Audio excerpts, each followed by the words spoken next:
আমরা সবাই বাড়িতে দোকানের মতো মুচমুচে ফুলকো ফুলকো বেগুনি তৈরি করতে চাই, তবে অনেক সময় অনেক কারণেই বেগুনি ফুললেও অনেক সময় ধরে মুচমুচে থাকে না। তবে আজকে আমার এই বেগুনি রেসিপিতে যে টিপসগুলো শেয়ার করব, সেই টিপসগুলো ফলো করে বেগুনি তৈরি করলে আপনাদের বেগুনিও মুচমুচে ফুলকো ফুলকো হবে এবং 3 থেকে 4 ঘন্টা পর্যন্ত ঠিক এইভাবে ফুলকো থাকবে। তবে চলুন ঝটপট রেসিপিটি দেখে নিই। এই জন্য একটি বোলের মধ্যে আমি জলে 1 চামচ লবণ ভালো করে গুলিয়ে নিলাম। এখন আগে থেকে কেটে রাখা বেগুনগুলো 2 থেকে 3 সেকেন্ডের মতো খুব ভালো করে ধুয়ে নেব। ভিজিয়ে রাখার দরকার নেই, এতে করে বেগুনের এক্সট্রা জল চুষে নেবে। এখন একটি স্ট্রেনারের মধ্যে বেগুনগুলো তুলে এক্সট্রা জলগুলো ঝরিয়ে নেব। নিয়ে নিচ্ছি একটি স্ট্রেনারের মধ্যে 1/2 কাপ বেসন, আর নিয়ে নিলাম 1 চামচ রেগুলার ময়দা। এখানে কোনো ধরনের চালের গুঁড়া, কর্নফ্লাওয়ার বা বেকিং সোডা কোনো কিছুরই প্রয়োজন নেই। নিয়ে নিলাম টেস্টের জন্য 1/2 চামচ লবণ, 1/2 চামচ লাল মরিচের গুঁড়া, 1/2 চামচ হলুদ গুঁড়া, 1/2 চামচ ধনিয়া গুঁড়া। লাল মরিচের গুঁড়া কম বেশি করে দিলে আপনাদের বেগুনের কালারটা অনেক সুন্দর আসবে। এখানে কোনো ধরনের এক্সট্রা কালারের প্রয়োজন হবে না। এই লাল মরিচের গুঁড়াতে অনেক সুন্দর একটি কালার চলে আসে। এখানে অল্প অল্প করে জল অ্যাড করে বেসনের একটি পারফেক্ট ব্যাটার তৈরি করে নেব।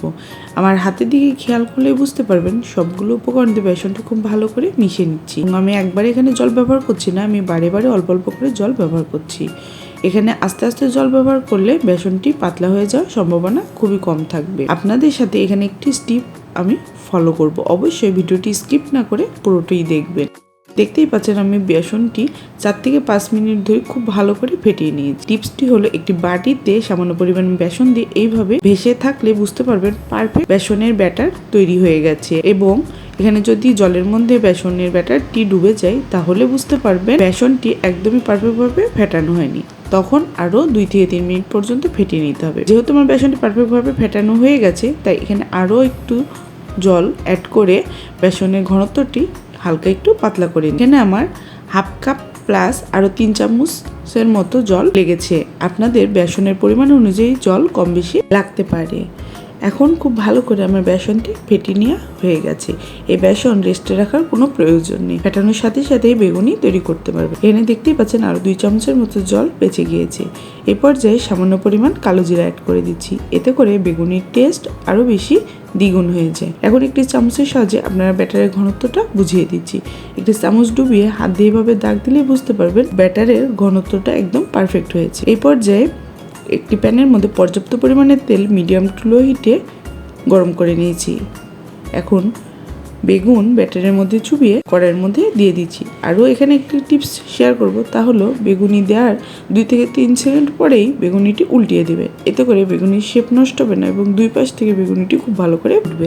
আশা করি যারা নতুন তারাও এই রেসিপিটি দেখে এই টিপসগুলো ফলো করে বাড়িতে বেগুনি তৈরি করলেও আপনাদের বেগুনিও একদম দোকানের মতো পারফেক্ট হবে এবং 3-4 ঘন্টা পর্যন্ত ক্রিস্পি থাকবে এবং ফুলকো থাকবে। এখন মিডিয়াম টু লো হিটে বেগুনিগুলো ভালো করে উল্টিয়ে পাল্টিয়ে চারপাশ ভেজে নিচ্ছি।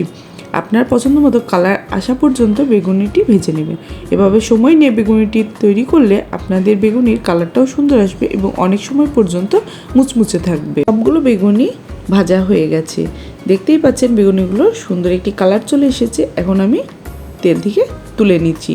এই একইভাবে সবগুলো বেগুনি আমি ভেজে নেব। আর এখানে আরও একটি টিপস হলো, এখানে আমি ময়দার ব্যবহার করেছি। 1 চামচ ময়দা দেওয়ার কারণে বেগুনির গাটা একদম মসৃণ হবে। দেখতেই পাচ্ছেন সবগুলো বেগুনি আমার একদম ফুলকো ফুলকো টুসটুসে হয়েছে এবং 3 থেকে 4 ঘন্টা পর্যন্ত এই বেগুনিগুলো কিন্তু মুচমুচে ছিল। একটি কাঁটা চামচের সাহায্যে আপনাদের দেখিয়ে দিচ্ছি বেগুনিগুলো কতটা মুচমুচে এবং ফুলকো ফুলকো আমার হাতে দেখেই আপনারা বুঝতে পাচ্ছেন। এভাবে বেগুনি তৈরি করলে ইফতারি টেবিলে ছোট বড় সবাই অনেক প্রশংসা করবে এবং বারবার আপনাকে এই বেগুনিগুলো তৈরি করে দিতে বলবে। একটি বেগুনি আপনাদের ভেঙে দেখাচ্ছি, দেখুন কতটা ফুলকো হয়েছে এবং ভেতরের বেগুনটিও পারফেক্টভাবে ভাজা হয়ে গেছে। বেগুনটি কিন্তু একদমই কাঁচা নেই। আপনাদের যদি কোনো রেসিপি রেকমেন্ডেশন থাকে অবশ্যই আমাকে কমেন্টে জানিয়ে যাবেন, আমি চেষ্টা করবো সেই রেসিপিটি আপনাদের তৈরি করে দেখানোর জন্য। আর আজকের রেসিপিটি যদি আপনাদের ভালো লাগে অবশ্যই ফ্রেন্ডস এবং ফ্যামিলির মধ্যে শেয়ার করবে। আজকে এই পর্যন্তই, নতুন একটি রেসিপি নিয়ে হাজির হয়ে যাবো। ততক্ষণ পর্যন্ত সবাই সুস্থ থাকবেন, ভালো থাকবেন। ধন্যবাদ সবাই।